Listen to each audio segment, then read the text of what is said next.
I love this process. I love talking about each other's passion. I love supporting each other's passion. I think it helps each of us as in our own passion and finding what's right for us when we listen to others and talk about how their passion comes alive in them.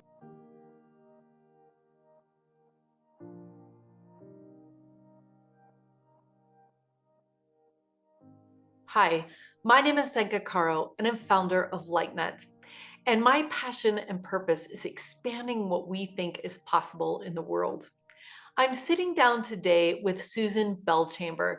She's a neurotherapist and ontological coach, and she has advanced degrees in psychology and international relations. And I really see her as that. She's such a kind and unitive person, finding the commonalities in people, bringing groups together. She has important positions in the Holo movement, in evolutionary leaders, in Bethesda Green, the Integral Spiral Dynamics group, and the Simplicity Matters group. All of these things she's working to bring us together to see the world in a new way. It started very young. I really recognized that psychology was a passion because it helped me understand people. And more recently, I found that people really need a more expansive sense of self, that they really start waking up to their transpersonal self as well as their more narrow sense of self. And that is so exciting to me. I love it when people come alive in that way. There's one story that I feel is it's so interesting. I believe in synchronicity. So this is a story of synchronicity. That I was living in England, in Wimbledon, and I was just starting my psychotherapeutic journey. I was going to school up in Regent's College, which is the north part of London, and I'm at the very southernmost part of London.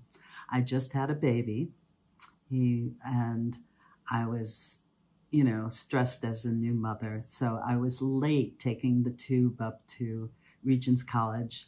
I showed up in my class and everybody else had chosen the books to present. There were about 30 of us. And I got a book nobody else wanted to touch, which was Ken Wilber's Spectrum of Consciousness. And that changed my life. I loved this book. I loved Ken Wilber's thinking. I did my dissertation on him. I wound up really feeling like transpersonal psychology was real. And what was possible just went, my mind just really expanded. And I got to tell him this story in person once. And it was just so fun that it found me. It was something that found me versus me finding it. We have such a narrow vision of ourselves. And I think I certainly did, but to expand into a sense of our interconnection, our lack of separation, of our transpersonal capacities, and how much we can really impact each other, how much we impact the world around us. I think we're only beginning to figure out how strongly true this is. Yeah, well, the biggest struggle has been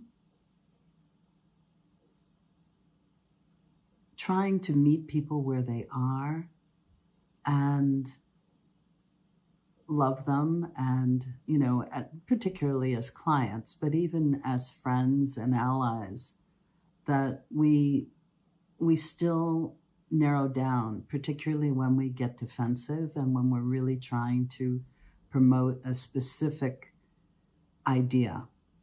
And I think the defensiveness of human beings, because we feel so isolated and alone. And as we begin to experience this space of connected capacity, we change. We become just more fluid, more beautiful. And yeah, but I think the difficulty is getting people to relax and recognize how expansive they are. Like Walt Whitman says, we contain multitudes. We don't have to worry so much about how much we contradict ourselves or how much we show up as an individual. Well, my son, I have a 31-year-old son, and he used to call me his mystical mama. And this was not a compliment. And now, just yesterday, we were with a group of people, and he appreciates it now. I mean, that is from a parent's heart. This is just so amazing to have your son. He says, "Oh, Mom, you've changed." And I realize I have, but he has also broadened his scope he's really broadened his scope of how he sees things too.